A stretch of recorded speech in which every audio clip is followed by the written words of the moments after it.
Is grading consuming all of your time? Do you want to make your feedback faster, more personalized, and more impactful? In this quick tutorial, I'll show you how to use MagicSchoolAI to generate feedback that saves time and helps students grow. Okay, first head to MagicSchoolAI and log in. If you haven't used it before, make sure you watch our quick tutorial on how to register. Then click on the Writing Feedback tool. I'm going to do an example for a 9th grade class that's writing a paper on To Kill a Mockingbird. Now I can say here the type of feedback I want to give, or I can enter a rubric. To select a rubric, just click on the paper clip and you can upload it, take it from your Google Drive, from OneDrive, or from a website.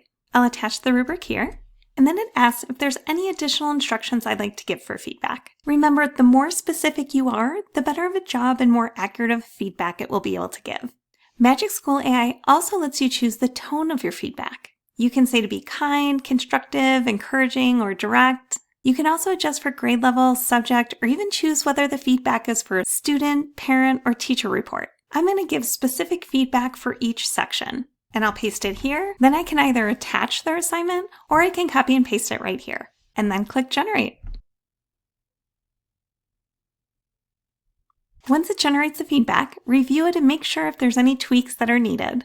But it's a great base to start from. Then you can send it through Google Classroom, email, or wherever you normally give feedback. Now you can always customize the tool too. So if you're using the same rubric over, or you want to set it to your specific class, go to Create a Custom Tool. And when you click on Writing Feedback, you can create your own tool that will always use either that grade, rubric, standards, or if you want to add additional instructions on how you want that feedback. And this can save a ton of time.